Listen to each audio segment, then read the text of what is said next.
গোটা বাংলাদেশে 5.2 মাত্রা, কোন টেলিভিশনে বলেছে 5.5 মাত্রার একটা ভূমিকম্প হয়েছে। এই ভূমিকম্প কেন হয় এবং এই ভূমিকম্প কে দেন সেই বিষয় সম্পর্কে এই আয়াতগুলোতে আল্লাহ তাআলা আলোচনা করেছেন। এই ভূমিকম্প শুধু ভূমিকম্প নয়, এর চাইতে ভয়ানক এক ভূমিকম্প সামনে অপেক্ষা করছেন। এই কথা যিনি মেসেজ দিয়েছেন তিনি কে? আউযু বিল্লাহি মিনাশ শাইতানির রাজীম।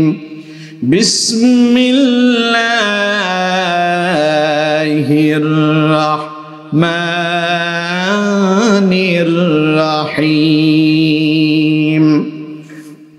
ইয়া আইয়ুহান-নাসু ইত্তাকু রাব্বাকুম ইন্না যালযালাতাস-সাআতি শাইউন আযীম।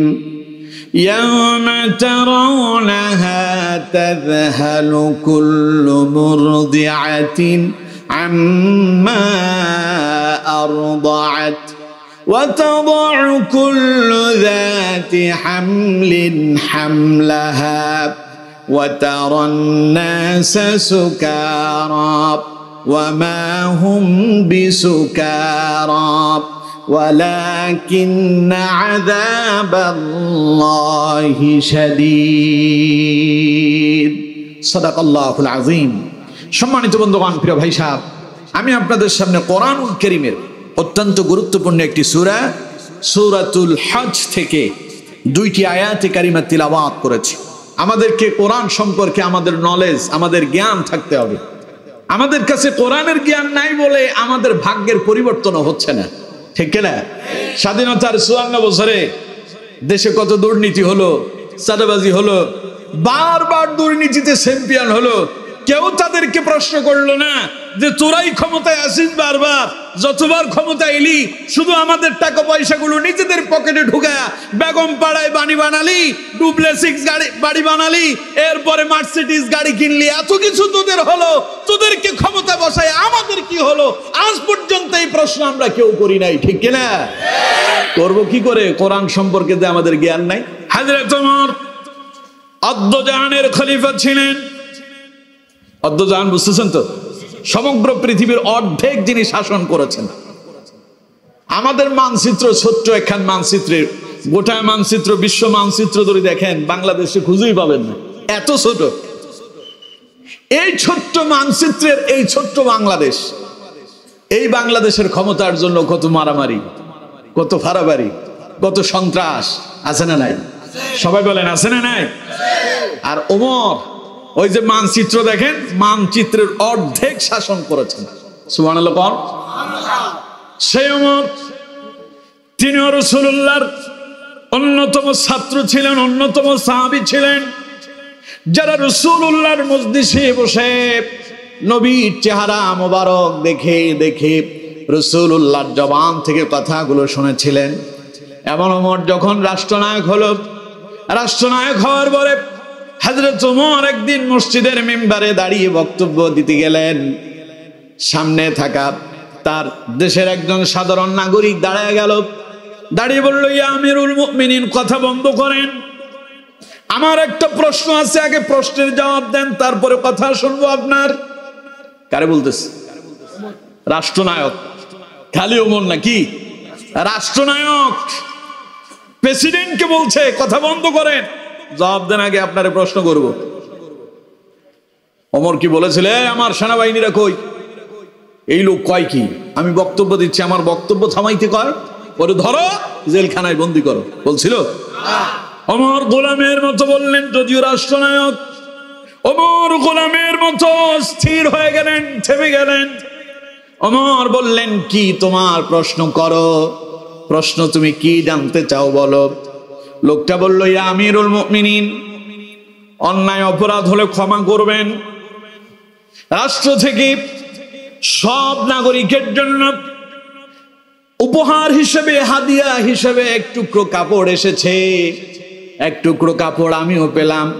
রাষ্ট্রের আপনি প্রেসিডেন্ট, কিন্তু রাষ্ট্রের একজন সাধারণ নাগরিক হিসাবে আমি যেমন এক টুকরো কাপড় পেলাম, সমান এক টুকরো কাপড় আপনিও পেয়েছেন, ঠিক কিনা? উমর কই ঠিক? ইয়া আমিরুল মুমিনিন, আমি যে টুকরো কাপড় পেলাম ওটা দিয়ে আমার জামাটা এত লম্বা হয় নাই, আপনার জামা এত লম্বা হলো কি করে? তার মানে মনে হয় আপনি রাষ্ট্রের কাপড় চুরি করেছেন। বলেন নাউযুবিল্লাহ। না হলে আপনার জামা এত লম্বা হলো কি করে? আপনি কেন এত লম্বা জামা তৈরি করে নতুন জামা পরে মসজিদে এসেছেন? ইয়া আমিরুল মুমিনিন, আগে জবাব দেন, তারপরে আপনার বক্তব্য ধারাবাহিকভাবে চালিয়ে যান। ওমর চুপ হয়ে গেল। নিজের কলিজার টুকরো সন্তানকে ডেকে বলল, আব্বু আমার জামাটা কেন বড় হয়েছে একটু তুমি জবাব দাও। ছেলে উঠে দাঁড়ালো, দাঁড়িয়ে বলল, রাষ্ট্রের সাধারণ নাগরিক, এই প্রশ্ন করার তোমার অধিকার আছে, এটা জানার অধিকার তোমার আছে কি করে বাবার জামাটা এত লম্বা হলো। তোমার প্রশ্ন ভুল নয়, কিন্তু আমার আব্বার জামাটা লম্বা হয়েছে এই জন্য যে এক টুকরো কাপড় তুমি পেয়েছো, সব নাগরিকরা পেয়েছে। সমান এক টুকরো কাপড় আমার বাবাও পেয়েছেন, সমান এক টুকরো কাপড় আমিও পেয়েছি, কিন্তু আমার ওই এক টুকরো কাপড় দিয়ে আমার জামাটা পরিপূর্ণ হয় না, বাবার এক টুকরো কাপড় দিয়ে বাবারটাও পরিপূর্ণ হয় না। তাই আমি আমার কাপড়টা আমার আব্বাকে হাদিয়া দিয়েছি। সুবহানাল্লাহ। বলে বাবার কাপড় আর আমার কাপড় দুইটা একত্রিত করার পরে আব্বার জুব্বাটা এত লম্বা হয়েছে। বলে সাধারণ নাগরিক বলল, ইয়া আমিরুল মুমিনিন, আমার উত্তরটা আমি যথাযথভাবে পেয়েছি, এবার আলোচনা করতে পারে। সুবহানাল্লাহ। কিন্তু আমার দেশের এমপি সাহেবরে জিজ্ঞাসা করেন, এমপি হওয়ার আগে তো আপনার কিছুই ছিল না, এখন মার্সিডিজ গাড়ি নিয়ে ঘুরেন, ঘটনা কি? এই গাড়ি পাইলেন কই? চেয়ারম্যান সাহেবরে জিজ্ঞাসা করেন, চেয়ারম্যান সাহেব আপনার তো কিছুই ছিল না, চেয়ারম্যান হওয়ার পরে আপনার ডুপ্লেক্স বাড়ি হয়েছে কেমনে? মেম্বার সাহেবরে জিজ্ঞাসা করেন, মেম্বার সাহেব মেম্বার হওয়ার আগে সাইকেল কেনার আপনার যোগ্যতা ছিল না, এখন R15 নিয়ে ঘুরে বেড়ান, এই গাড়ি এই মোটর সাইকেল পাইলেন কি করে? প্রশ্ন করেন, ঠ্যাং কিন্তু আপনার সাথে থাকবে না, ঠিক কিনা? আপনি থাকবেন হয়তো, ঠ্যাং থাকবে না। কিন্তু আমার বন্ধুগণ, রাষ্ট্রনায়ক ওমর কোরআনের জ্ঞান থাকার কারণে সাধারণ নাগরিক প্রশ্ন করলেন আর ওমর গোলামের মতো জবাব দিলেন। আর রাষ্ট্রের নাগরিকের কাছে কোরআনের জ্ঞান থাকার কারণে তিনি জানেন আমি যদি প্রশ্ন করি রাষ্ট্রনায়ক জবাব দিতে বাধ্য থাকবে। এই জন্য রাষ্ট্রের নায়ক হতে হবে এমন যার কাছে কোরআনের ইলম আছে, যিনি রাষ্ট্রের নেতা হবেন, যিনি সমাজের নেতা হবেন, তিনি মসজিদের ইমামতি করে জনগণের নেতৃত্ব দেবেন, ঠিক কিনা? এইরকম নেতা তো নির্বাচিত জীবনও করতে পারি নাই। পারছেন কি? এখন আপনাদের মসজিদের ইমাম সাহেব, মাওলানা সাহেবের কি নাম আপনার? নাজিম উদ্দিন ভাই, মনে করেন সাপোজ উদাহরণ দিচ্ছি, ওনাকে যদি আমরা চেয়ারম্যানের জন্য দাঁড় করাই দিই, মসজিদের মুসল্লিরা বলবে যে হুজুর আগে ভালো ছিল, এখন রাজনীতি শুরু করছে, ঠিক কিনা? কথা কয় না, ঠিক কিনা? ঘটনা কি? হুজুর যখন রাজনীতিতে আলো, যখন চেয়ারম্যান ইলেকশন করতে চাইলো, তখন আপনার কাছে মনে হলো যে হুজুর রাজনীতি শুরু করছে। ওই যে আপনারা যে বারবার স্লোগান দেন, দুর্নীতি মুক্ত দেশ চাই, সাদা মুক্ত রাষ্ট্র চাই, শান্তিময় বাংলাদেশ চাই, ইয়াবা মুক্ত রাষ্ট্র চাই, যাদের হাতে ক্ষমতা দেন ওরাই সাদাবাজ, ওরাই দুর্নীতিবাজ, ওরাই ইয়াবাখোর, ওরা মদখোর, ওরা জুয়াখোর, যার কারণে যতবার ক্ষমতা যায় ওরা তাই প্রতিষ্ঠা করে। কিন্তু আল্লাহর বান্দাদেরকে যারা রাষ্ট্রের নায়ক হলে রাষ্ট্রে দুর্নীতি থাকবে না, ঘুষ থাকবে না, চাঁদাবাজ থাকবে না, সন্ত্রাস থাকবে না, ওদেরকে আপনারাই নির্বাচিত করতে পারেন না, ঠিক কিনা?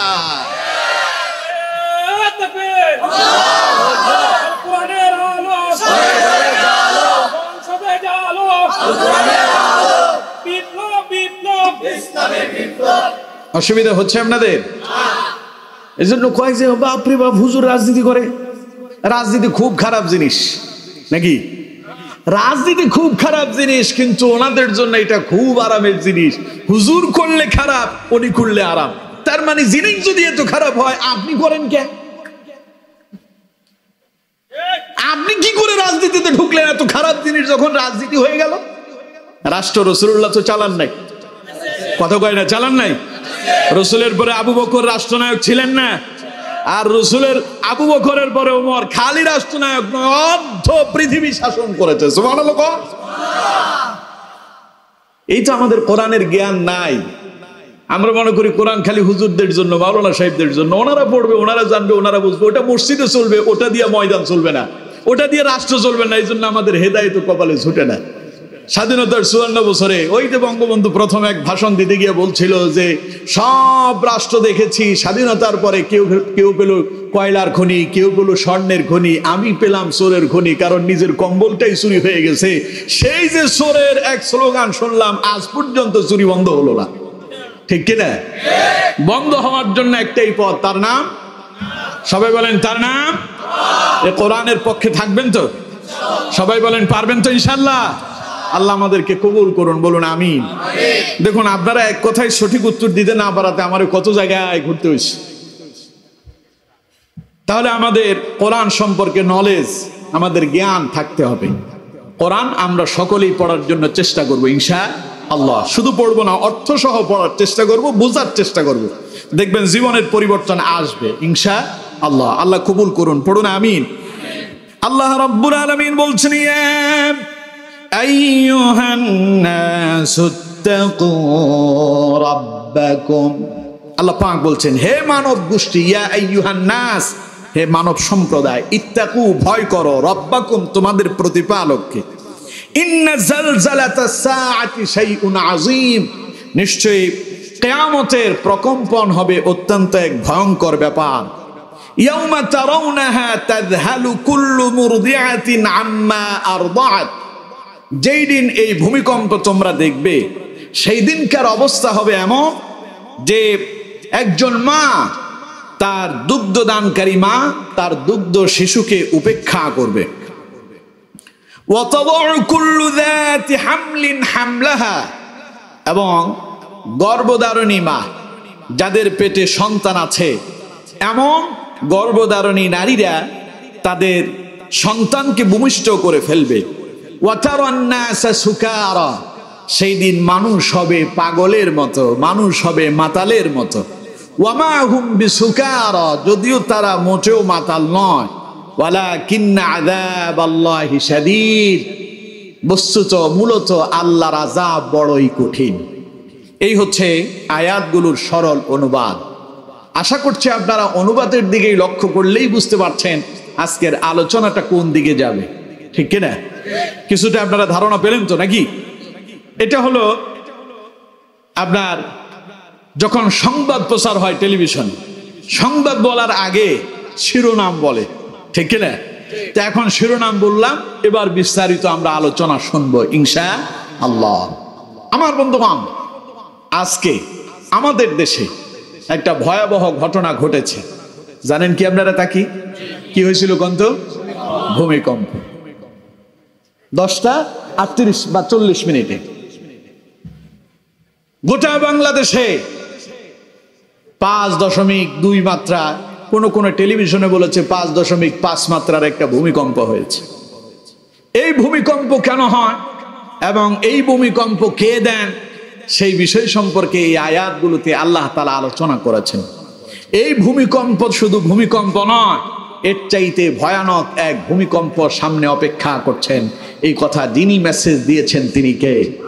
চিল্লায় পড়েন, তিনি কে? আল্লাহ পাক বলছেন, দেখুন, আল্লাহ রাব্বুল আলামিন বলছেন, ইয়া আইয়ুহান নাসুত্তাকু রাব্বাকুম ইন্না জালজালাতাস সাআতি শাইউন আযীম। আল্লাহ পাক বলছেন, ইয়া আইয়ুহান নাস, হে মানব গোষ্ঠী, হে মানব সম্প্রদায়। এক কথায় এখানে আর কেউ বাকি নাই।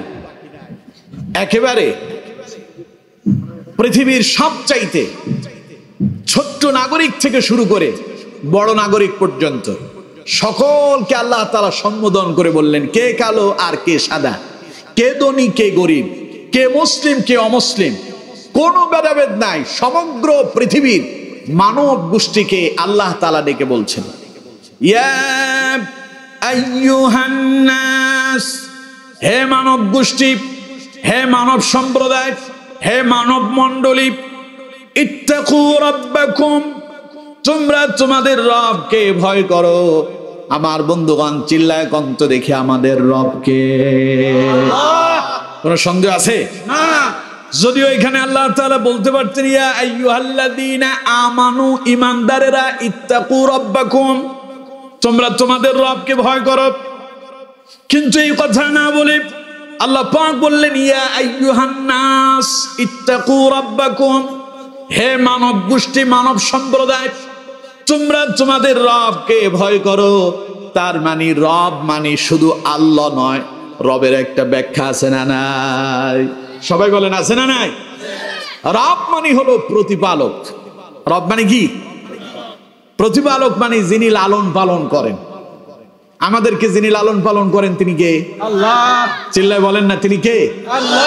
অমুসলিমদেরকে যিনি লালন পালন করেন তিনি কে? আল্লাহ। তার মানে কোনো ধর্ম বর্ণ নাই, কোনো সাদা আর কালোর কোনো ভেদাভেদ নাই। পৃথিবীতে যত মানুষ এসেছে এই সবগুলোর প্রতিপালক একজন, তার নাম আল্লাহ। এজন্য মানুষ যখন মরে যাবে, মরার পরে যখন কবরে রাখা হবে, যেই প্রশ্ন মাওলানা সাহেবরে করা হবে একই প্রশ্ন চেয়ারম্যান সাহেবরেও করা হবে, যেই প্রশ্ন মসজিদের ইমাম সাহেবরে করা হবে একই প্রশ্ন সভাপতিরেও করা হবে, যেই প্রশ্ন মসজিদের খতিব সাহেবকে করা হবে একই প্রশ্ন মসজিদের সাধারণ মুসল্লিকেও করা হবে। তার মানে যিনি মুসলিম অমুসলিম, যেই যেই ধর্মেরই হোক, যেই যেই বর্ণেরই হোক, যেই যেই ক্ষমতার অধিপতি হোক না কেন, সকলের জন্য প্রশ্ন একটাই, মরার পরে প্রথম প্রশ্ন মান রব্বুকা। কি প্রশ্ন কন্ত? মান রব্বুকা, তোমার রবকে জিজ্ঞাসা করা হবে না যে তোমার আল্লাহকে, এই প্রশ্ন নয়। প্রশ্ন কি? মান রব্বুকা, তোমার রবকে। কে তোমারে লালন পালন করেছেন? কে তোমারে এই পৃথিবীতে স্থান দিয়েছেন? কে তোমারে বড় করলেন?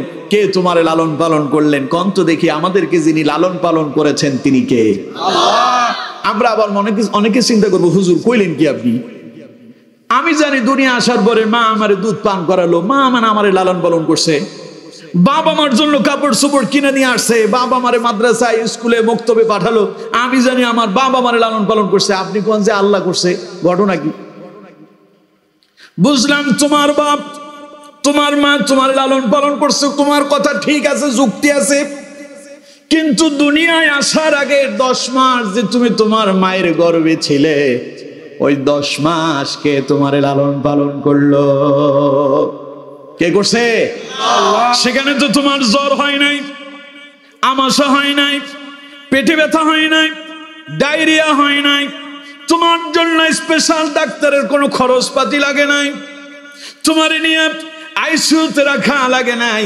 কে মায়ের পেটের ভিতরে এত সুন্দর করে তোমারে সাজায়া গুছায়া, কোনো অক্সিজেন নাই, কোনো খাবার নাই, কোনো জার্ব নাই, কোনো জীবাণু নাই, এত সুন্দর শীতাতপ নিয়ন্ত্রিত জায়গার ভেতরে যে তোমারে এত সুন্দর করে লালন পালন করলো, তার নাম কি? সুতরাং তুমি মনে করতেছো তোমার আব্বা আম্মা তোমারে লালন পালন করতেছে, এটা দুনিয়ার বাহ্যিক দিকের দিকে তাকালে এমনটাই মনে হয়।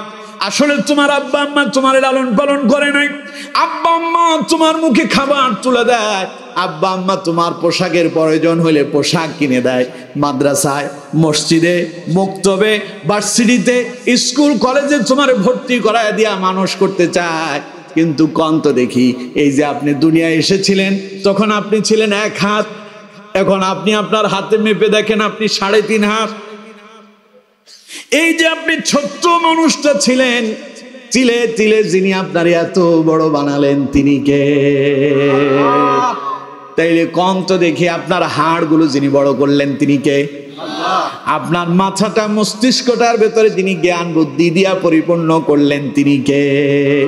দুনিয়ায় যখন আসছিলেন ওয়া ওয়া করে কান্না করতেন, খিদা লেগেছে ওয়া ওয়া করে কান্না করেছেন, অসুস্থ হয়েছেন ওয়া ওয়া করে কান্না করেছেন।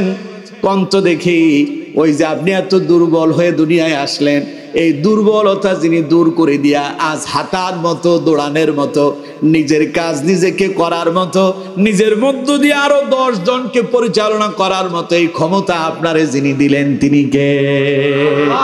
তার মানে আমাদের সবাইকে যিনি লালন পালন করলেন তার নাম আল্লাহ। এই জন্য মানুষ যখন মরে যাবে, মৃত্যুর পরে তিনি আলেম হন আর জালেম হন, শিক্ষিত হন আর অশিক্ষিত হন, তিনি মুসলিম আর অমুসলিম হন, মসজিদের ইমাম সাহেব হন আর মুসল্লি হন, সভাপতি হন আর সেক্রেটারি হন, রাষ্ট্রনায়ক হন আর রাষ্ট্রের সাধারণ জনগণ হন, সবার জন্য কবরে গেলে একই রকমের প্রশ্ন, ঠিক কিনা?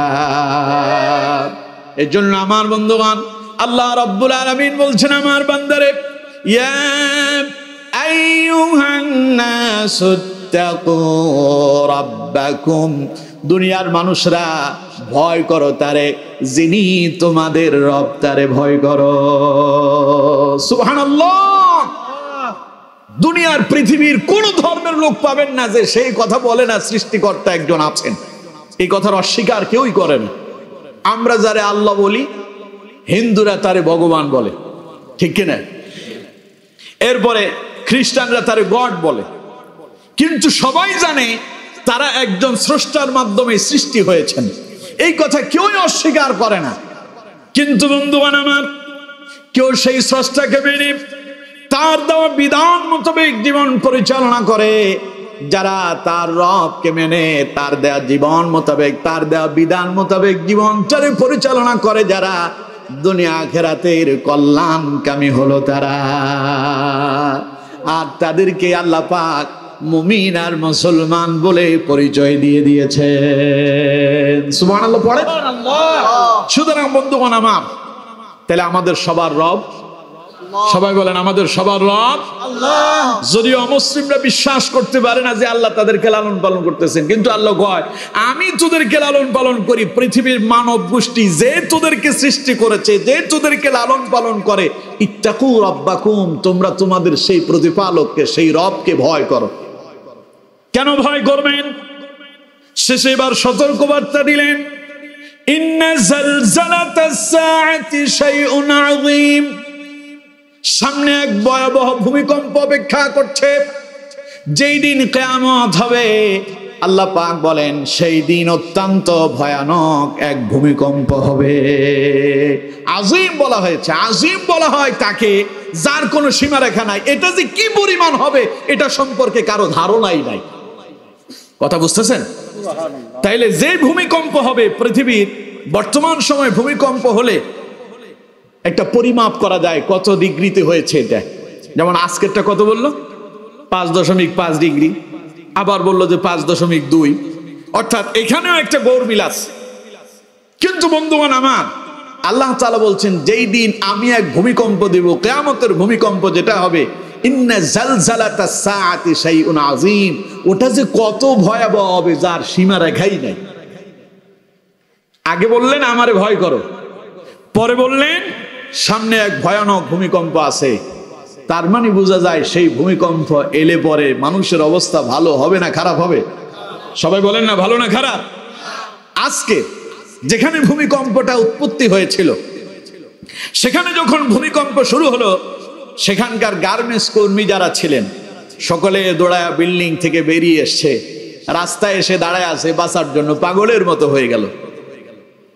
তার ডানে কে, বামে কে, সামনে কে, পেছনে কে, সেটা দেখার তার সেই সুযোগ নাই, সময় নাই। নিজের বাঁচাতে হবে। বাঁচানোর জন্য লোকজন দৌড়াদৌড়ি শুরু করলো। বিজ্ঞান বলতেছে এই যে ভূমিকম্প হয়, পৃথিবীটা 2টা প্লেটের উপরে আছে, যার টেকটনিক প্লেট বলা হয়। একটার সঙ্গে যখন আরেকটার ঘর্ষণ লেগে যায়, তখন পৃথিবীতে একটা ভূমিকম্প, একটা কম্পন অনুভব হয়, তারে ভূমিকম্প বলে। কিন্তু বন্ধুগণ আমার, আল্লাহ রাব্বুল আলামিন বলেন বিজ্ঞানের ধারণা ভুল। ওই যে টেকটনিক প্লেটে ধাক্কা লাগে, এটা কিন্তু ঠিক। এই ধাক্কা যিনি লাগান তা তারা জানে না কে লাগান, ঠিক না? এই ধাক্কা কে লাগান? সবাই বলেন কে? আল্লাহ তাআলা বলছেন এটা শুধু ধাক্কা নয়, ইন্না জালজালাতাস সাআতি শাইউন আযীম, এর চাইতে এক ভয়াবহ ধাক্কা, এর চাইতে এক ভয়াবহ কম্পন তোমরা অনুভব করবে যেই দিন আমি গোটা পৃথিবীটারে ধ্বংস করে দেব, সেই দিন হবে। তার মানে আল্লাহ সতর্ক করলেন পৃথিবীটা ধ্বংস হবে, তোমরা এই পৃথিবীতে কেউ চিরকাল থাকতে পারবা না। আমরা কেউ থাকতে পারবো চিরকাল? মরা লাগবে না? যখন পৃথিবী ধ্বংস হয়ে যাবে, আমাদেরই অস্তিত্ব থাকবে না, সেই দিন একজন থাকবেন, তিনি কে? আল্লাহর কি মৃত্যু আছে? সবাই বলেন আল্লাহর মৃত্যু আছে। ওই যে নামাজ শেষে আপনারা একটা আয়াত পড়েন প্রায় সময়, আল্লাহু লা ইলাহা ইল্লা হুয়াল হাইয়ুল কাইয়্যুম। কি আয়াত এটা? আমার মিডিয়ামের মুখস্থ। আপনারা বলেন আয়াতের নাম কি? আয়াতুল কুরসি। নামাজ পড়ে পড়েন না?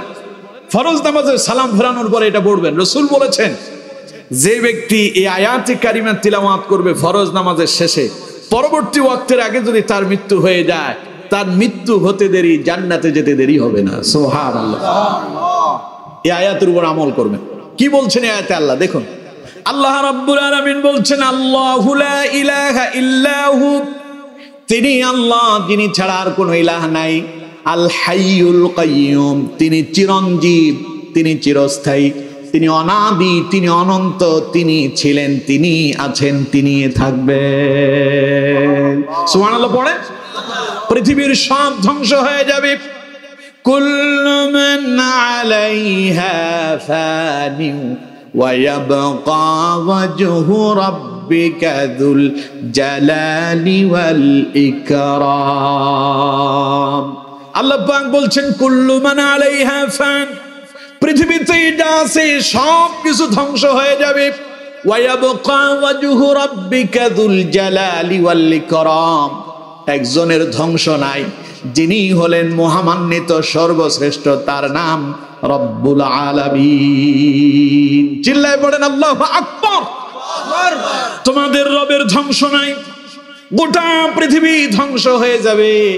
মানব দানব কীট পতঙ্গ আকাশ চন্দ্র নক্ষত্রগুলো সব কিছু বিলীন হয়ে যাবে, পাহাড়গুলো তুলার মতো উঠতে থাকবে।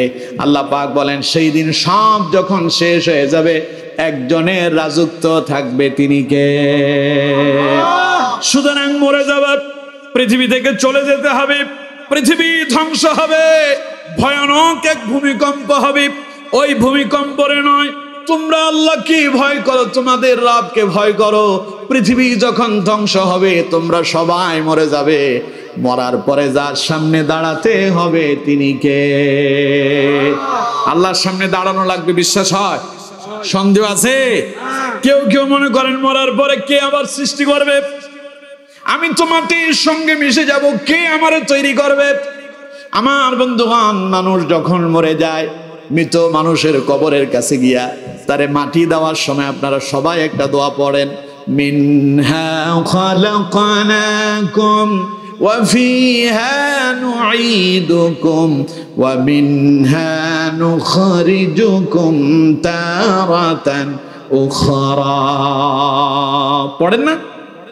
তো পড়লে আমার সঙ্গে সবাই একবার পড়েন, মিনহা খালাকনাকুম ওয়া ফিহা নুঈদুকুম ওয়া মিনহা নুখরিজুকুম তারাতান উখরা।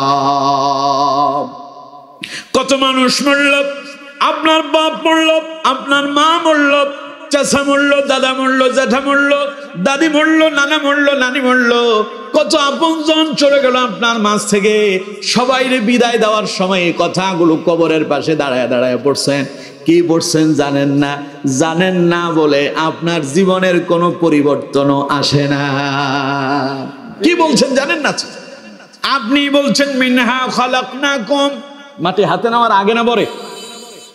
হাতে নেওয়ার আগে না, মাটি হাতে নিয়ে পড়ি আমরা। মিনহা খালাকনাকুম, এই মাটি থেকে আল্লাহ কয় মিনহা খালাকনাকুম, এই মাটি থেকে তোমাদেরকে সৃষ্টি করেছি। ওয়া ফিহা নুঈদুকুম, এই মাটির সঙ্গে একদিন তোমরা সবাই মিশে যাবে। তার মানে ওই যে কবরে মানুষটারে রেখে আসলেন, পুরানো কবর, আজ থেকে 100 বছর আগ পর্যন্ত এই কবরের ভেতরে মানুষ মরতেছে আর মাটি দেওয়া হচ্ছে। কত শত মানুষ যে সেখানে কবর হয়েছে আপনি জানেন না। মাঝে মধ্যে কবর খনন করতে গিয়ে মানুষ মনে করে এখানে কোনো মানুষের লাশ নাই। কবর খনন করার পরে দেখা যায় কিছু দূর যাওয়ার পরে একটা মাথার ঠুলি বের হলো, মাথার খুলি বেরিয়ে আসে, কিছু হাড় গোড় পাওয়া যায়, কিন্তু মানুষ খুঁজে পাওয়া যায় না, ঠিক কিনা? এই হাড় গোড়গুলো দেখে অনেকেই চিন্তা করতে পারেন মরার পরে যখন মাটি দেওয়া হবে আমি তো মাটির সঙ্গে মিশে যাব, হাড় গোড়গুলো তো খুঁজেই পাওয়া গেল না। যেই মানুষটারে আজ থেকে 10 বছর আগে মাটি দেওয়া হলো, কবর খনন করে দেখেন কবরে 2-1টা হাড় গোড় ছাড়া আর কিছুই পাবেন না। তার মানে এই মাটির সঙ্গে মিশে যাওয়া মানে আপনি শেষ হয়ে যান নাই। আল্লাহ রাব্বুল আলামিন বলছেন ওয়া ফিহা নুঈদুকুম, যেই মাটি থেকে তোমারে আমি আল্লাহ সৃষ্টি করেছি সেই মাটির সঙ্গে একদিন তোমারে আমি মিশায়া দেব। কথা কার? এবার আল্লাহ রাব্বুল আলামিন বলছেন মনে করো না মাটির সঙ্গে মিশে গেলেই শেষ হয়ে যাবে। আল্লাহ পাক বলছেন ওয়া মিনহা নুখরিজুকুম তারাতান উখরা, যে মাটি থেকে তোমারে সৃষ্টি করলাম সেই মাটির সঙ্গে তোমাকে অস্তিত্বহীন করে দেব, তোমার দেহটা বিলীন হয়ে যাবে, আবার সেই মাটি থেকে পুনরায় আমি আল্লাহ তোমারে জিন্দা করব। এই ক্ষমতা আল্লাহর আছে না নাই? আমার বন্ধুগণ, আল্লাহ তাআলা বলছেন কুল ইউহিহাল্লাযী আনশাআহা আউওয়ালা মাররাতিন ওয়া হুয়া বিকুল্লি খালকিন আলীম। মানুষ মনে করতেছে আমার হাড়গোড়গুলো পচে যাবে, দেহ মাংসগুলো পচে যাবে, এই পচা হাড়গোড় মৃত হাড়গুলো কে আবার জিন্দা করবে?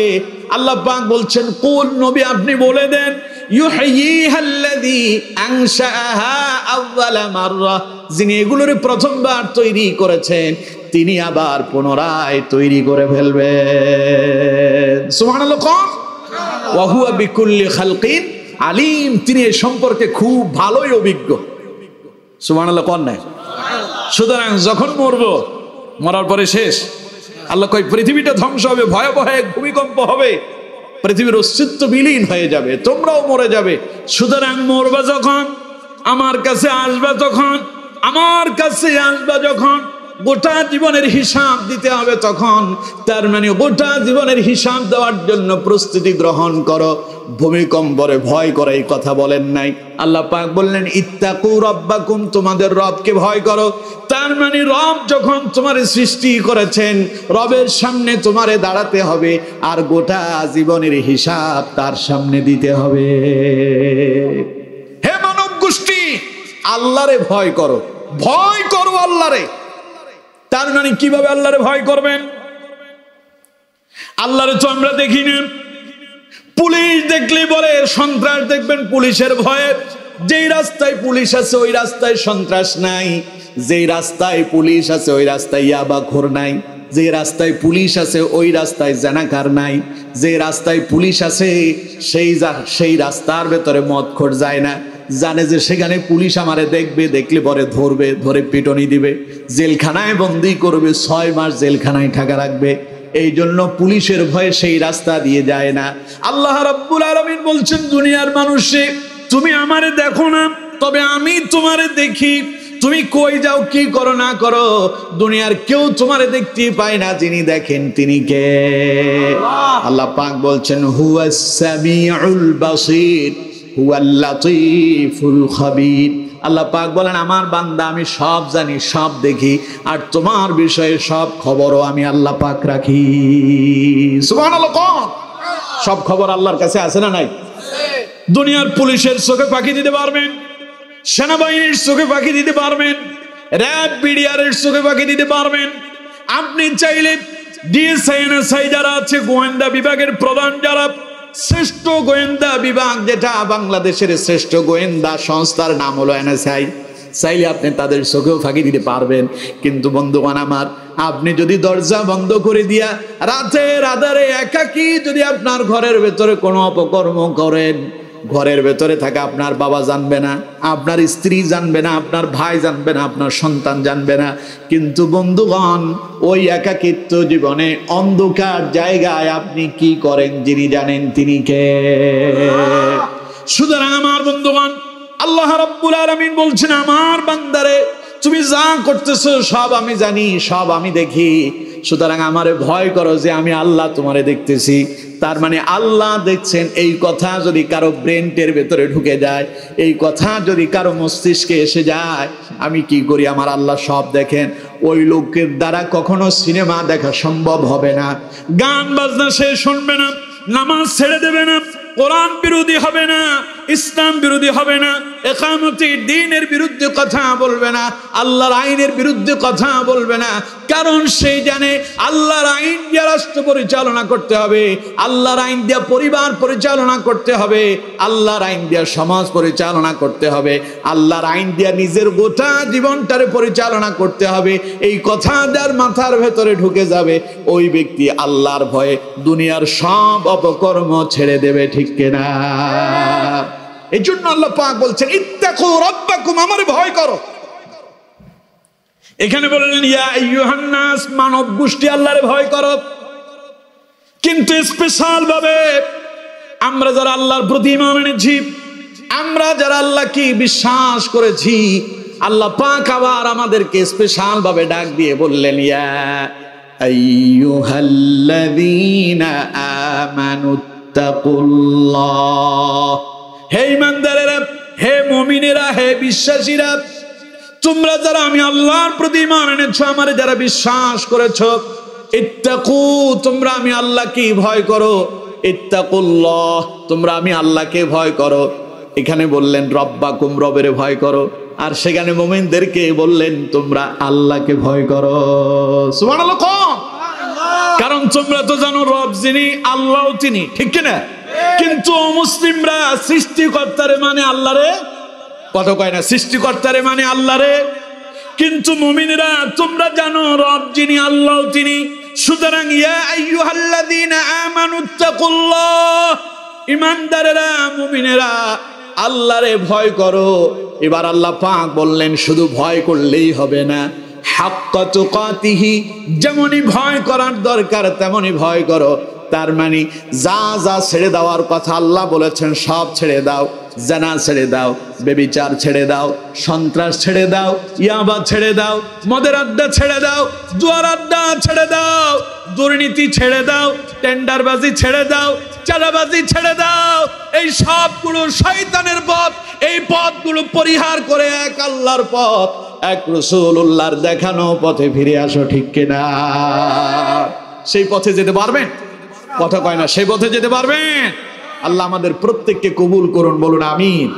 আল্লাহ পাক বললেন শুধু ভয় করলেই হবে না, হাক্কা তুকাতিহি, যেমনই ভয় করার দরকার তেমনই ভয় করো। এবার আল্লাহ পাক বললেন আমার বান্দা ভয় করার মতো যদি ভয় করতে পারো, তোমরা মুসলমান হবে। আর মুসলমান হলে পরে মৃত্যুর পরে জান্নাতে চলে যাবে। ওয়ালা তামুতুন্না ইল্লা ওয়া আনতুম মুসলিমুন। শেষে বললেন যে খবরদার মুমিনেরা, মুসলমান না হয়ে মরো না।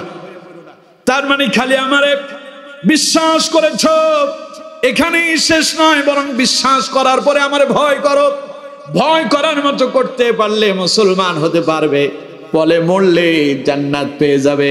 আর যদি তা করতে না পারো, শুধু আমার প্রতি ঈমান আনছো, আমারে আল্লাহ বলে স্বীকার করেছো, মেনে নিয়েছো, কিন্তু আমি আমার দেখানো, আমার নবীর দেখানো পথগুলো অনুসরণ করতে পারো নাই, মরার পরে সাথে সাথে হয়তো জান্নাত পাবা না। অন্যায় অপরাধ যেগুলো করছো এগুলোর জন্য আগে পানিশমেন্ট পেতে হবে, আগে পিটুনি খাইতে হবে, তারপর এক সময় জান্নাতের আশা করা যাবে। ঠিক না? তাহলে আমার বন্ধুগণ, যদি ডাইরেক্ট আল্লাহর প্রিয় হতে হয় তাইলে ভয় করবো কারে? সবাই বলতে হবে কারে? ভয় কেমন করবেন আল্লাহরে? আল্লাহরে ভয় কেমন করবেন? ওই যে অদ্দজাহানের পৃথিবী হযরত ওমরের কথা বললাম, হযরত ওমর বলছেন, ওমর যখন রাষ্ট্রনায়ক সারা রাত সারা দিন রাষ্ট্রের কাজ করলেন, আর রাত্রিবেলা ঘুরে ঘুরে তার রাষ্ট্রের জনগণের অবস্থার পর্যবেক্ষণ করতে লাগলেন। আপনার এলাকায় চোর ঢুকছে, ডাকাত ঢুকছে, আপনি একটা বিপদে পড়ছেন, চেয়ারম্যান সাহেবের একখান ফোন দেন, সারা রাত ফোন দিলেও দেখবেন যে চেয়ারম্যান সাহেবের ফোন রিসিভ হবে না। আছে না এরকম? আপনি একটা বিপদে পড়ছেন, মারাত্মক বিপদে পড়ছেন, চেয়ারম্যানের ডাক দেন, দেখবেন যে কোনো আওয়াজ নাই, সারা শব্দ নাই, খবরই পাওয়া যায় না। আছে না এরকম? আমার বন্ধুগণ, কিন্তু হযরত ওমর তেমন ছিলেন না। নেতা হলে ওমরের মতো হতে হবে। হযরত ওমর রাষ্ট্রনায়ক, সারাদিন রাষ্ট্রের জনগণের জন্য কাজ করলেন, রাত্রিবেলায় আবার আরামের ঘুম ঘুমান নাই। রাষ্ট্রটা ঘুরে ঘুরে দেখে আমি যে রাষ্ট্রের জনগণের জন্য কাজ করতেছি সঠিকভাবে আমার রাষ্ট্রের জনগণ সেটা উপভোগ করতে পারছে কিনা, কোথায় মানুষের কোনো অসুবিধা হচ্ছে কিনা। হযরত ওমর ঘুরে ঘুরে সব দেখতেন। একদিন হযরত ওমর এইভাবে রাষ্ট্রের এই দায়িত্ব পালন করতে গিয়া রাত্রিবেলা বের হলেন রাষ্ট্রের কি অবস্থা খোঁজ খবর নেওয়ার জন্য। বহুদূর ঘুরলেন, ক্লান্ত হয়ে পড়লেন। ক্লান্ত হয়ে এক প্রাচীরের পাশে এসে, দেয়ালের পাশে এসে, বাড়ির কাছে এসে হযরত ওমর ক্লান্ত হয়ে বসে পড়লেন। সঙ্গে তার একজন সাহাবী আছেন যিনি হযরত ওমরের খাদেম ছিলেন। হযরত ওমর সেখানে বসে পড়লেন। হঠাৎ করে ভেতর থেকে দুইজন মহিলার কণ্ঠের আওয়াজ তিনি শুনতে পেলেন। হযরত ওমর কান খাড়া করাই দিয়া শুনতে চাইলেন ভেতরে যারা কথা বলে কি বলে, কারণ তিনি তো রাষ্ট্রের নায়ক, তিনি তো রাষ্ট্রপতি, তিনি তো প্রেসিডেন্ট। তার রাষ্ট্রের জনগণ এই গভীর রাতে কিসের কথা কয় শুনতে হবে ওমরকে। কানটারে খাড়া করায় দিলেন, ভেতর থেকে কি আওয়াজ আসে শুনতে হবে। কান খাড়া করায় দিয়া ওমর শুনতে পেলেন ভেতরের ভেতরে দুইজন নারী কথা বলে। কথার আওয়াজে বোঝা যায় মা এবং মেয়ের ভেতরে কথা চলছে, একটা তর্ক বিতর্ক চলছে। ওমর কানটারে আরো ভালো করে খাড়া করায় দিলেন। কিসের তর্ক বিতর্ক হয়?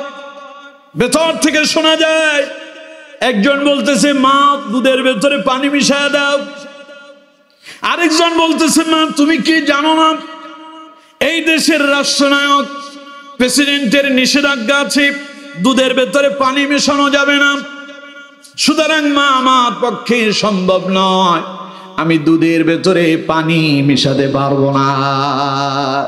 ভেতর থেকে মা এবার জবাব দিতেছে, আমার মেয়ে এত গভীর রাত, রাষ্ট্রনায়ক এখানে আসবে কোত্থেকে? তুমি যদি দুধে পানি মিশাও দুধের পরিমাণ বেড়ে যাবে, আর সেই দুধ বাজারে বিক্রি করলে আমরা কিছু ভালো পয়সা পাবো, ওমরও দেখবে না, ওমর জানবেও না, এতে আমাদের কিছু লাভ হবে, আমরা লাভবান হব, একটু পানি মিশায়া দাও। মেয়েটা বলতেছে মা আমি পারবো না, যে রাষ্ট্রের নায়ক ওমর সেই রাষ্ট্রের ভেতরে দুধে পানি মেশানো যাবে না। মা এবার বলতেছে তোরে তো বললাম ওমর দেখবে না, ওমর জানবে না, এই গভীর রাতে ওমর এখানে কোত্থেকে আসবে? আমার বন্ধুগণ কন্ত দেখি গড়ের আড়ালে ওমর আছে না নাই?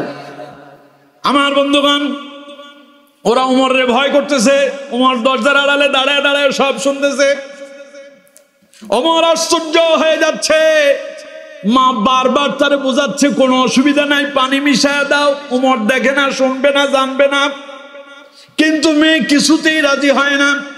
শেষে মা যখন বারবার মেয়েটারে চাপ প্রয়োগ করতে লাগলো, মেয়ে বার জবাব দিল মা আমার দুধে পানি মেশালে ওমর দেখবে না, গভীর রাতে ওমর জানবে না। তুমি কি জানো না ওমরের একজন রব আছে, আমারও তিনি রব, ওমরের যিনি রব, ওমরকে যিনি পরিচালনা করেন আমারও তিনি পরিচালনা করেন। ওমর দেখবে না, ওমর জানবে না, কিন্তু আমি তো আমার রব আল্লাহর চোখে ফাঁকি দিতে পারি না। আমার আল্লাহ তো দেখছেন কি করে আমি দুধের ভেতরে পানি মিশাই। হযরত ওমর আশ্চর্য হয়ে গেল, অবাক হয়ে গেল। মা এত সুন্দর পরামর্শ দেয়, মেয়ে তো প্রথমে আমার ভয় দেখালো, মা যখন মানলো না তখন আল্লাহর ভয় দেখায়া মাকে দুধের ভেতরে পানি মিশানো থেকে বিরত রাখার জন্য চেষ্টা করলো। হযরত ওমর বড় খুশি হয়ে গেলেন, আরে আমার দেশের জনগণ তো শুধু ওমরের ভয় পায় না, বরং এই দেশের জনগণ ওমরের মালিক আল্লাহর এই ভয় পায়। সুবহানাল্লাহ। কোন এই আল্লাহর ভয় যদি আপনার অন্তরে ঢুকে যায়, ওই যে একটা মেয়ে ঘরের ভেতরে মা বারবার বলছে দুধে পানি মিশাও, আপনার অন্তরে যদি একবার যদি আল্লাহর ভয় এসে যায়, আপনারে দিয়া কেউ সাদাবাজি করাতে পারবে না, আপনাকে দিয়ে কেউ সন্ত্রাস করাতে পারবে না, আপনাকে দিয়ে কেউ দুর্নীতি করাতে পারবে না, আপনাকে দিয়ে কেউ অপকর্ম করাতে পারবে না, আপনার দ্বারা ইসলাম বিরোধী কোনো কর্মকাণ্ড হবে না। কারণ আপনার অন্তরে ভয় আছে আল্লাহর। অন্তরে ভয় যার ভেতরে, যার অন্তরে আল্লাহর ভয় ঢুকেছে, সেই কখনো পথ হারা হতে পারে না। ঠিক কিনা? যাদের হৃদয় আছে আল্লাহর ভয়, তারা কবু পথ ভুলে যায় না। যাদের হৃদয় আছে আল্লাহর ভয়, তারা কবু পথ ভুলে যায় না। আল্লাহর প্রেম ছাড়াই দুনিয়ায় কারো কাছে কোনো কিছু চায় না, কারো কাছে কোনো কিছু চায় না। যাদের হৃদয় আছে আল্লাহর ভয়, তারা কবু পথ ভুলে যায় না। দিন কায়েমের পথে যারা অবিচল, তারা হলো আল্লাহর প্রিয়জন। বাতিলের কাছে কবু হার মানে না, সংগ্রাম করে যায় আমরণ। ঠিক না? সুতরাং যাদের অন্তরের ভেতরে আল্লাহর ভয় ঢুকে গিয়েছে, ওরে দিয়ে আপনি দুর্নীতি করাতে পারবেন না, সন্ত্রাস করাতে পারবেন না, ওরে দিয়ে সাদাবাজি করানো যাবে না, মানুষ হত্যা করা যাবে না। কারণ তার অন্তরে আল্লাহর ভয় ঢুকেছে, আল্লাহর প্রেমে সে মাতোয়ারা হয়েছে। ঠিক কিনা? মহিলা বারবার মেয়েরে বলতেছে দুধে পানি মিশাও, মেয়ে কই পারবো না, আল্লাহ দেখতেছে, আমার পক্ষে সম্ভব না। ঘটনা শোনার পরে ওমর দারুণ খুশি হয়ে গেল। হযরত ওমর তার খাদেমকে বলল, আমার খাদেম, এই বাড়ির চিহ্নটা মনে রাখবা, আগামীকাল সকালে এই বাড়িতে যাবা। এই যে দুইজন মহিলার ভেতরে কথা হলো, এরা কারা, তাদের পরিচয় নিয়ে আসবা, ঘরে কোনো পুরুষ আছে কিনা তার সংবাদ নিয়ে আসবা। হযরত ওমরের কথা শোনার পরে পরের দিন সকালবেলা খাদেম চলে গেল সেই বাড়িতে। বাড়িতে গিয়া খবর নিয়ে দেখতে পেল ঘরের ভেতরে মা মেয়ে দুইজন ছাড়া আর কেউ নাই। ইতিপূর্বে মেয়েটার বাবা ইন্তেকাল করেছে। ঘটনা হযরত ওমরের কাছে জানিয়ে দেওয়া হলো। হযরত ওমর সব জানতে পারলেন, শুনতে পারলেন। শোনার পরে হযরত ওমর বললেন, তাহলে সেই বাড়িতে গিয়া আমার ছেলের জন্য মেয়ের মায়ের কাছে বিবাহের প্রস্তাব দিয়ে দাও। এত আস্তে কইলেন সুবহানাল্লাহ। আমার দেশে মেয়ে বিবাহ দিতে গেলে ছেলে সরকারি চাকরি করে কিনা এটা চায়, ঠিক কিনা? আর হুজুর হইলে তো কোনো কথাই না, দের এটা হবেই না। কিন্তু আমার বন্ধুগণ, কয়জন হুজুরের বউ রাগ করে বাপের বাড়িতে গেছে? ইতিহাস আছে, থাকলেও দুই চারটা থাকতে পারে, খুব কম, হাতে গোনা। ইমাম সাহেবের বেতন 5,000 টাকা, আর আপনার বেতন 50,000 টাকা। আপনার বউ মাঝে মাঝে রাগ করে ফিরে বাপের বাড়ি চলে যায়, কয় যে তোর সংসার আর করবো না, তোর ভাত আর খাবো না। কিন্তু ইমাম সাহেব 5,000 টাকা বেতন পায়, বউ কয় ইমাম সাহেব ছাড়া আমি আর থাকবো না, বাপের বাড়ি আর যাব না, আমার তারই লাগবে, জীবন যৌবন যা আছে তার জন্য উৎসর্গ করে দিলাম। ঘটনা কি? বেতন পাই 5,000, বইয়ের শাড়িটাও দেখবেন ভালো, এরপরে দেখবেন যে চলাফেরাও ভালো, ঘরের খাবারটাও ভালো, মাঝে মধ্যে পেঁয়াজ কাঁচামরিচ লবণ দিয়া পান্তা ভাত খায়, তাতেও আলহামদুলিল্লাহ। কারণ আমার দেশে একখান কথা আছে, খালি গোশত পোলাওতে সুখ মিলে না, মাঝে মধ্যে পান্তা ভাতেও শান্তি মিলে, ঠিক কিনা? তো এই শান্তি পাওয়ার জন্য কোরআনের দিকে আসতে হবে। মাওলানা সাহেবের বেতন কম হইল, ঘরে কিন্তু শান্তি আছে। আর আপনি অফিস আদালতে চাকরি করেন, 50,000 টাকা বেতন পান, ওইখান থেকে অফিস থেকে বেরিয়ে আসার পরে বাড়িতে আইসা অফিসের বস তারে গালমন্দ করছে, সেখানে অফিসের বসের সাথে কোনো কিছু করতে পারে নাই, সুদে আসলে সবগুলো ঘরে আইসা বউ পিটায় শুরু করতেছে, ঠিক কিনা? আপনাদের এলাকাতে তো এরকম ঘটনা নাই? আছে? অফিসের কলিগ মেয়ে, অফিসের কলিগ কি মানে একই অফিসে চাকরি করে, পুরুষও আছে মেয়েও আছে। এখন উনি বাসায় আসার পরে যখন উনি ঘুমাতে যাবে, হঠাৎ করে অফিসের কলিগ মেয়ে বন্ধু ফোন দিয়ে বসছে। তিনি ফোনটা রিসিভ করে বলতেছেন, হ্যালো। বউ কিন্তু আড়ালে যে কম্বল মুড়ি দিয়া ঘুমায় আছে, এটা কিন্তু ঘুমের অভিনয় চলতেছে। ঘুমের কি চলতেছে? ঘুমের অভিনয় চলতেছে।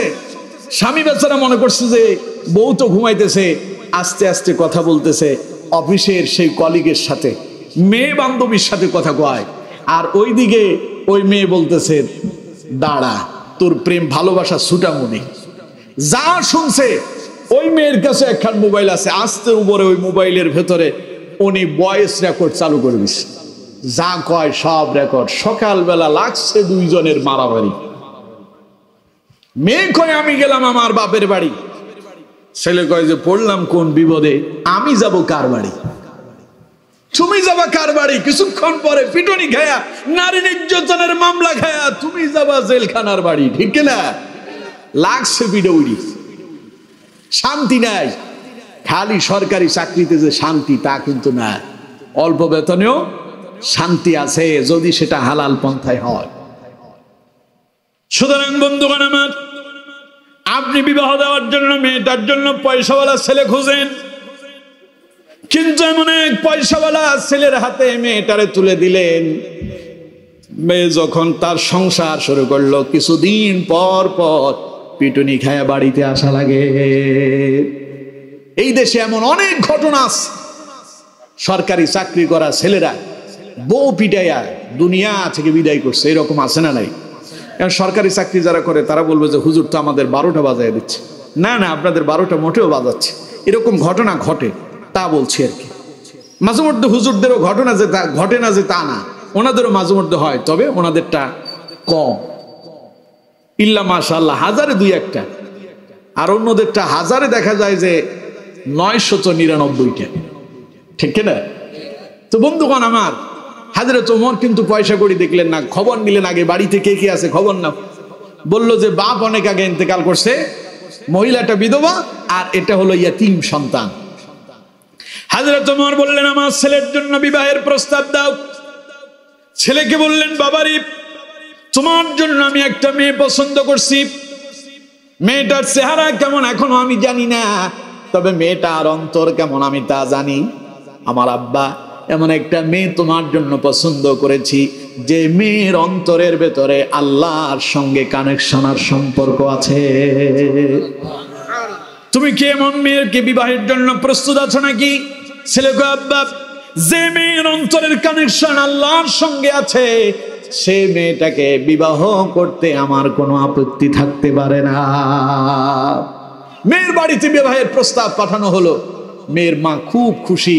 কিরে, গত রাতে যেই রাষ্ট্রপ্রধানের বিরোধিতা করলাম, পরের দিন দেখি যে রাষ্ট্রপ্রধানের পক্ষ থেকে আমার মেয়ের বিবাহের প্রস্তাব আসতেছে, ঘটনা কি? ঘটনা তো একটু পরেই জানবে। রাজ দরবারে নিয়ে আসা হলো ওমরের কাছে। হযরত ওমর মেয়েটাকে বললেন, গত রাত তোমাদের মা মেয়ের ভেতরে যে কথোপকথন হয়েছিল, সব কথাগুলো আমি শুনেছিলাম। তোমার আল্লাহ ভীরুতা দেখে, আল্লাহর ভয় তোমার অন্তরে যা আমি দেখেছি, আমি যদি আমার মেয়ে আমার ছেলের জন্য তোমাকে যদি স্ত্রী হিসাবে, তার স্ত্রী হিসাবে যদি তোমার সঙ্গে যদি বিবাহ দিয়া আমি যদি তাদের বিবাহ বন্ধনে আবদ্ধ করায় দিতে পারি, আমার মনে হয় যেন এটাই আমার জীবনে কল্যাণময় হবে। সুবহানাল্লাহ। কি দেখে বিবাহ দিলেন? তাকওয়া। কি দেখে? তাকওয়া। আর মেয়েটা আল্লাহর এমন ভাবে ভয় করছে, মা কয় রাতের আদর উমল নাই, অসুবিধা কি আছে, পানি একটু মিশায় দাও, পয়সা একটু বেশি পাওয়া যাবে। মেয়ে কয় সম্ভব নয়, আল্লাহর চোখে ফাঁকি দেওয়া যাবে না। এই জন্য বন্ধুগণ আমার, শুধু আল্লাহরে ভয় করলেই হবে না। আল্লাহ রাব্বুল আলামিন বলছেন, আমার বান্দা ভয়টা হতে হবে হাক্কা তুকাতিহি, যেমনই ভয় করার দরকার তেমনই ভয় করতে হবে। আর এই আয়াতে আল্লাহ রাব্বুল আলামিন শুধু মুমিনদেরকে নয়, সমগ্র মানব গোষ্ঠীকে বললেন, ইয়া আইয়ুহান নাসুত্তাকু রাব্বাকুম ইন্না জালজালাতাস সাআতি শাইউন আযীম। পৃথিবীর মানুষেরা তোমরা তোমাদের রবকে ভয় করো, কারণ তিনি এক ভয়ঙ্কর ভূমিকম্প তোমাদের জন্য তৈরি করে রেখেছেন, যেটা তিনি প্রকাশ করবেন তোমরা দেখবে যার কোনো সীমারেখা নাই। এক ভয়াবহ ভূমিকম্প তোমাদের সামনে আসবে। পৃথিবীর মানুষ যে ভূমিকম্পগুলো দেখেছিল, সেই ভূমিকম্পগুলো বিগত 100 বছর যাবত যে ভূমিকম্প হয়েছে, সেই ভূমিকম্পের ভেতরে সবচাইতে বড় যে সমস্ত ভূমিকম্পগুলোকে ইতিমধ্যেই মানুষের কাছে প্রকাশ করা হয়েছে ভয়াবহ ভূমিকম্প বলে, সেই ভূমিকম্পগুলো কেমন ছিল তার একটু নমুনা আপনাদেরকে শোনাই। 2004 সালে ইন্দোনেশিয়াতে একটা ভূমিকম্প হয়েছিল। যে ভূমিকম্পের মাত্রা ছিল 9.1। 9.1 মাত্রার ভূমিকম্পে 14টি দেশে এটার আঘাত লেগেছিল। সে সময় এই ভূমিকম্পের আঘাতে ইন্দোনেশিয়াতে 2,83,100 জন মানুষের মৃত্যু হয়েছিল। কত? 2,83,100 জন মানুষের মৃত্যু হয়েছিল। এই ঘটনাটি ঘটেছিল 2004 সালে। 2011 সালে 9.1 মাত্রার আরেকটি ভূমিকম্প হয়েছিল জাপানে। জাপানের সেই ভূমিকম্পে মৃত্যু হয়েছিল 15,703 জন মানুষের, এবং 2,126টি সড়ক এবং 56টি ব্রিজ তখন ভেঙে পড়েছিল। 1906 সালে ইকুয়েডরের ভেতরে এবং কলম্বিয়াতে একটা ভূমিকম্প হয়েছিল। ভূমিকম্পের মাত্রা ছিল 8.8। এতে মৃত্যু হয়েছিল প্রায় 1,500 মানুষের। সিলিতে 2010 সালে একটা ভূমিকম্প হয়েছিল, মাত্রা ছিল 8.8। এতে মৃত্যু হয়েছিল 523 জন মানুষের, আহত হয়েছিল 12,000, এর চাইতে একটু কম বেশ। এবং এর পাশাপাশি 3,70,000 ঘর বাড়ি ওই ভূমিকম্পের আঘাতে বিধ্বস্ত হয়েছিল। 8 লক্ষ মানুষ ঘর বাড়ি হারা হয়েছিল। এগুলো ছিল পৃথিবীর সবচাইতে ভয়াবহ ভূমিকম্প। আজকের সংবাদে যা দেখলাম, বাংলাদেশে যে ভূমিকম্প হয়েছে, এই ভূমিকম্পের মাত্রা দাঁড় করানো হলো 5.5। ইতিমধ্যে সংবাদ পরিবেশন করতে গিয়ে সাংবাদিকরা বলেছেন, বাংলাদেশে এই রকম ভূমিকম্প ইতিপূর্বে মানুষের মাঝে আর দেখা যায়নি। যে ভূমিকম্পের আঘাতে মোটামুটি সারা দেশেই একটা নাড়া এবং আলোড়ন সৃষ্টি হয়েছে। আমার বন্ধুগণ, এই ভূমিকম্পের আঘাতে ইতিমধ্যেই 2-1 জন মানুষ ইন্তেকাল করেছেন, মৃত্যুবরণ করেছেন বলে ঘটনা আমাদের কাছে এসেছে, আমরা জানতে পেরেছি। কতজন? এখন পর্যন্ত 3 জনের কথা বলা হয়েছে। প্রিয় বন্ধুগণ, এই ভূমিকম্প নয়। এই যে ভূমিকম্পগুলো হয়, এগুলো কিন্তু এমনি এমনি হয় না। পৃথিবীতে এমন এমন ভূমিকম্প হবে, রাসূল করিম সাল্লাল্লাহু আলাইহি ওয়াসাল্লাম বলছেন যে ভূমিকম্পের আঘাতে পৃথিবীর 3টা অঞ্চল ভূমিধস হবে। মুহূর্তের ভেতরে এগুলো মাটির নিচে ডুবে যাবে, এগুলো আপনার অস্তিত্ব হারিয়ে ফেলবে, এগুলো সব গর্ত হয়ে যাবে। রাসূল করিম সাল্লাল্লাহু আলাইহি ওয়াসাল্লাম বলছেন, খাসফুম বিল মাশরিকি ওয়া খাসফুম বিল মাগরিব, পৃথিবীর পূর্ব এবং পশ্চিমে এক ভয়াবহ ভূমিকম্প হবে। যে ভূমিকম্পের আঘাতে পূর্ব এবং পশ্চিমে ভূমিধস হবে, সবগুলো বিলীন হয়ে যাবে, মাটির নিচে সব অতল গভীরে ডুবে যাবে। এরপরে রাসূলুল্লাহ বলেছেন, ওয়া খাসফুম বিজাজিরাতিল আরব, আরব উপদ্বীপের ভিতরে একটা ভূমিকম্প হবে, যে ভূমিকম্পের মধ্য দিয়া আরব উপদেশ পর্যন্ত মাটির নিচে হারিয়ে যাবে।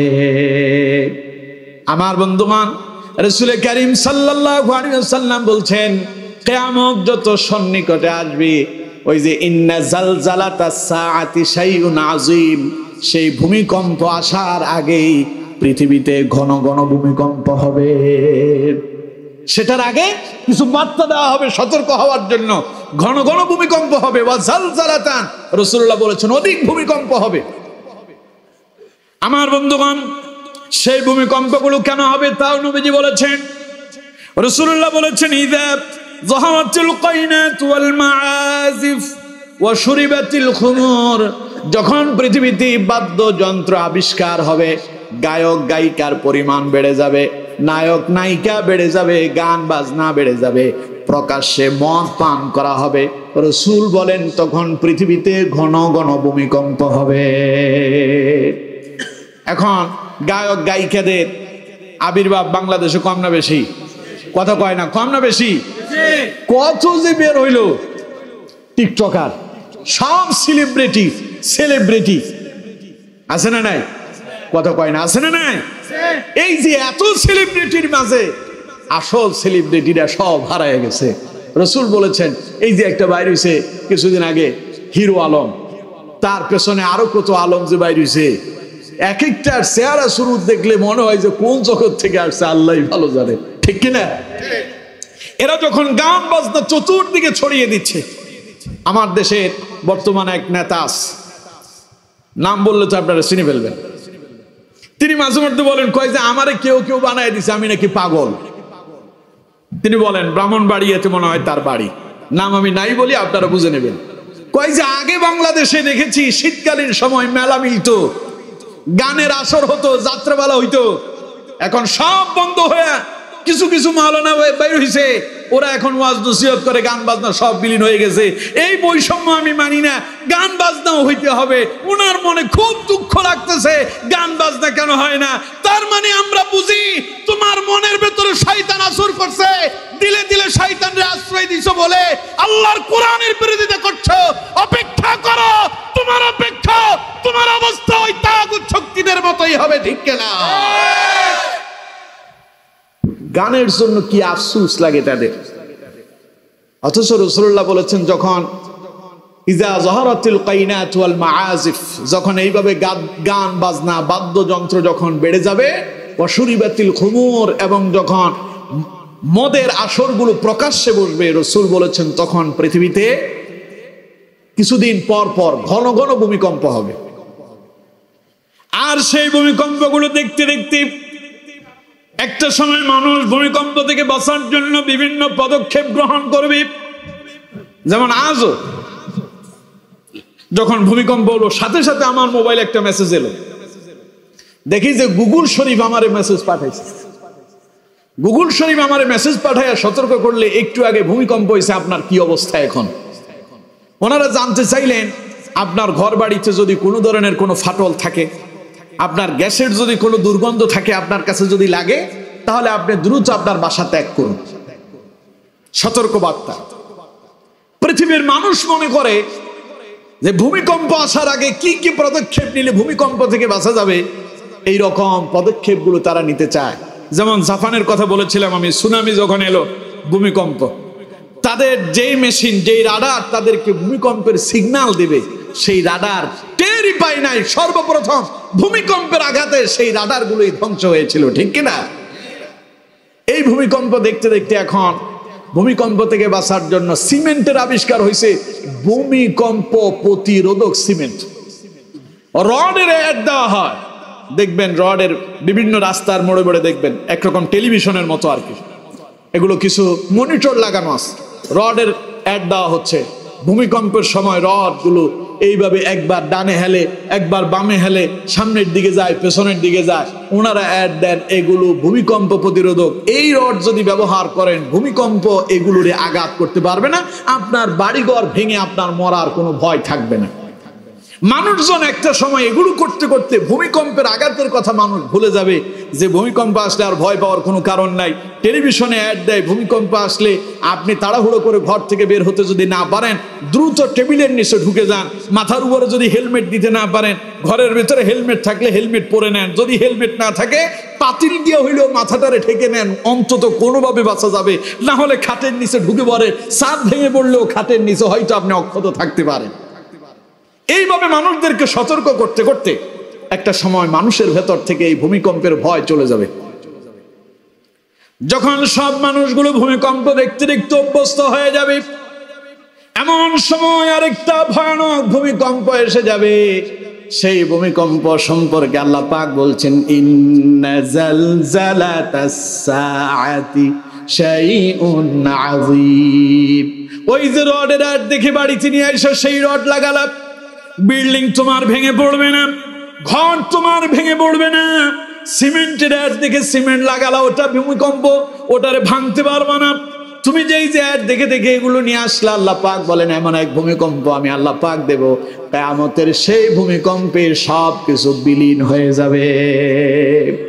দেখুন রাসূলুল্লাহ বলেছেন যে ভয়াবহ ভূমিকম্প আসবে, আল্লাহ তাআলা বলছেন সেই ভূমিকম্প যখন তোমাদের মাঝে এসে যাবে তখন তোমরা দেখবে ইয়াউমা তারাউনাহা তাযহালু কুল্লু মুরদিআতিন আম্মা আরদাআত। যেই মা তার সন্তানের দুধ পান করাচ্ছে, দুগ্ধদানকারিণী মা তার দুগ্ধ সন্তানকে সে উপেক্ষিত করবে, তার সন্তানের খবর তার কাছে থাকবে না। আমার বন্ধুগণ, আপনি আপনার স্ত্রীর কাছ থেকে সন্তানটারে একটু আলাদা করে রেখেন তো দেখি, দেখবেন ওই যে মুরগির বাচ্চা, মাঝে মধ্যে দেখবেন মুরগি যখন মানুষে ঠোকর মারে, মুরগি বাচ্চা দিয়েছে, আপনি ওই মুরগির পাশ দিয়ে হেঁটে যান, মুরগি এসে ঠোকর দেয়, তখন মুরগিটারে কি করা হয়, একটা খাঁচার ভিতরে বন্দি করে আর বাচ্চাগুলোরে ছেড়ে দেয়। মা মুরগি থাকে খাঁচার ভেতরে, বাচ্চাগুলো চতুর্দিকে ঘুরে ঘুরে মা মুরগির কাছে কাছে এসে ঘুরতেছে আর চিৎকার মেরে মেরে কান্না করতেছে, আমরা তা শুনি না। মুরগির বাচ্চা মার ডেকে ডেকে বলে, মা তোমার ভালোবাসা থেকে বঞ্চিত, আমরা তোমার কাছে যেতে চাই। সেখান থেকে ওই যে একটা খাঁচার ভেতরে তারে বন্দি করলেন, খাঁচার মুখটা খুলে দেন, দেখবেন মুরগিটা দৌড়ায়া ওই ছোট্ট ছোট্ট বাচ্চাদের কাছে ফিরে যায়, ঠিক কিনা? মা হলো এমন একটা দুধের সন্তানের কাছ থেকে, যদি মায়ের কাছ থেকে যদি দুগ্ধ সন্তানটাকে যদি আলাদা করা হয়, মা ওই রকম মুরগির মতো পাগল হয়ে যায়। খাঁচার চতুর্দিকে বাচ্চা মুরগিরা যেমন মায়ের জন্য পাগল, খাঁচার ভেতরে মাও তার ছোট্ট ছোট্ট বাচ্চাদের জন্য পাগল পারা হয়ে যায়।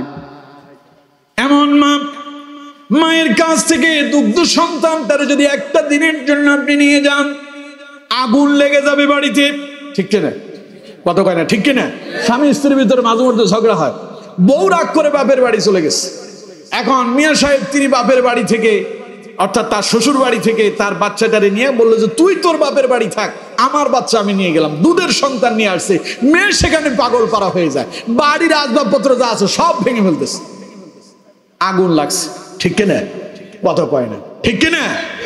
আমার বন্ধুগণ, এই যে দুধের সন্তান মায়ের কাছ থেকে আলাদা করার পরে এই সন্তানটারে আপনিও বেশি সময় রাখতে পারবেন না। বাচ্চা যখন কান্না করবে, আপনি তারে ফিটার খাওয়াবেন, কাম হবে না। যত ভালো মানের খাবার দেন, কাম হবে না। ভালো মানের খেলনা দেন, কাম হবে না। মা ছাড়া সেই কোথাও শান্তি পায় না। সন্তান কান্না করতেছে, মায়ের কোলে দিয়ে দেন, মুহূর্তের ভেতরে কান্না যিনি বন্ধ করে দেন তিনি কে? এমন এক রাডার, এমন এক নেটওয়ার্ক আল্লাহ তাআলা সৃষ্টি করেছেন। মায়ের সাথে যখন সন্তানের কানেক্টেড হয়, একজন মহিলা সে যতই তারে আদর আর যত্ন করুক, মারে পেলে সে সবাইরে ভুলে যায়, ঠিক কিনা? এই ছোট্ট শিশুটা যখন মা থেকে আলাদা হয়, আপনি তারে ধরে রাখতে পারবেন না।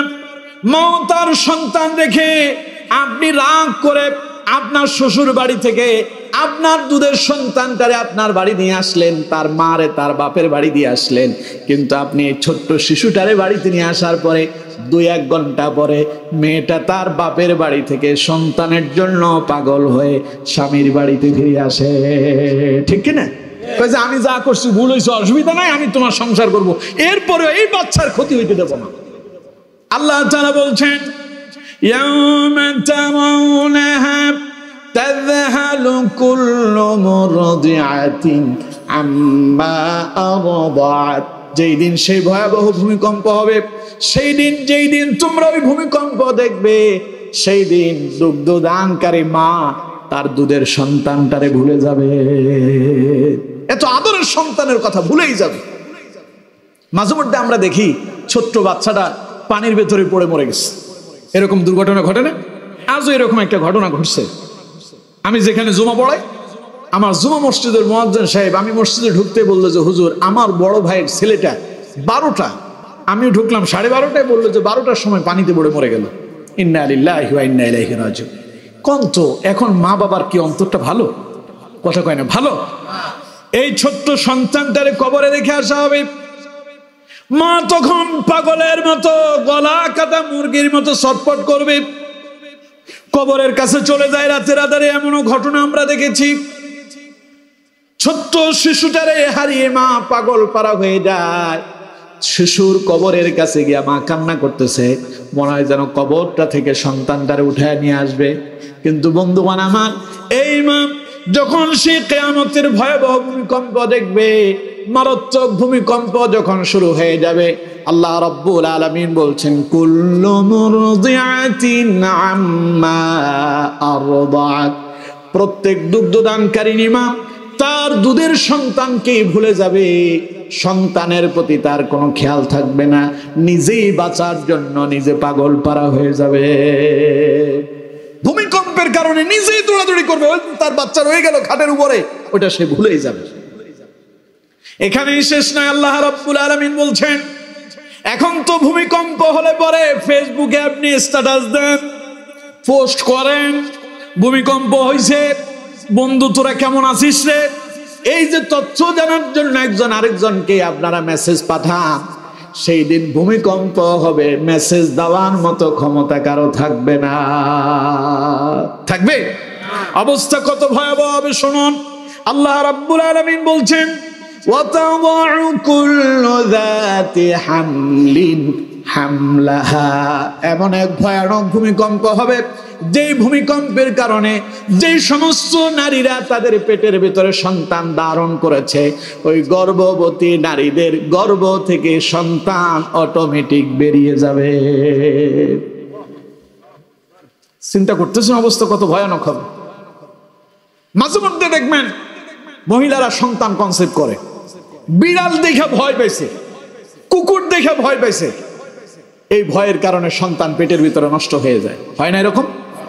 আমার বন্ধুগণ, আল্লাহ তাআলা বলছেন, যখন সে কিয়ামতের ভয়াবহ ভূমিকম্প দেখা দেবে, ওয়াতাদাউ কুল্লু যাতি হামলিন হামলাহা, যে সমস্ত নারীরা কনসেপ্ট করেছে, যাদের পেটের ভিতরে সন্তান আছে, ওদের পেটের সন্তানগুলো ভূমিষ্ঠ করার জন্য হসপিটালে যেতে হবে না, আর সিজারের প্রয়োজন পড়বে না, মুহূর্তের ভেতরে অটোমেটিক পেটের সন্তান বেরিয়ে যাবে। মা ভয়ে পাগল হয়ে যাবে, কোন দিক দিয়ে যে সন্তান ভূমিষ্ঠ হলো টেরই পাবে না। কোন তো অবস্থা ভালো না খারাপ? সবাই বলেন অবস্থা ভালো না খারাপ? আপনার স্ত্রীর প্রসব বেদনা উঠেছে, আপনি দৌড়ানোর জন্য ব্যস্ত হয়ে যান, হসপিটালে কখন যাবেন? ডাক্তার একটা নির্দিষ্ট টাইম দেয়, অমুক মাসের অমুক তারিখে হবে, তার এক মাস আগে থেকে আপনার সকল প্রিপারেশন থাকে। কত টাকা আপনার খরচ হইতে পারে, সিজার হলে কত লাগবে, নরমালে গেলে কত লাগবে, সব প্রস্তুতি আপনি গ্রহণ করেন। এরপরে কত টেনশন আপনার মাথার ভেতরে থাকে। আল্লাহ রাব্বুল আলামিন বলেন, এমন এক ভূমিকম্প শুরু হবে, কোনো সিজারের প্রয়োজন নাই, ডাক্তারের প্রয়োজন নাই, প্রিপারেশনের প্রয়োজন হবে না। মুহূর্তের ভেতরে ভয়ে তার পেটের ভিতরে যে সন্তান আছে, এই মুহূর্তের ভেতরে সেটা দুনিয়ায় এসে যাবে। দুনিয়া আসার পরে থাকবে কিছু? কথা কয় না, থাকবে? আল্লাহ রাব্বুল আলামিন বলছেন, ওই ভূমিকম্পের আঘাতে মা ভয়ে সন্তান ভূমিষ্ঠ করে দিবে, দুগ্ধ সন্তানের কথা মা ভুলে যাবে। ওয়াহুমিলাতিল আরদু ওয়াল জিবালু ফাদুক্কাতা দাক্কাতাও ওয়াহিদা, এমন এক জোরে ভূমিকম্প হবে, এমন এক ঝাঁকুনি দেওয়া হবে।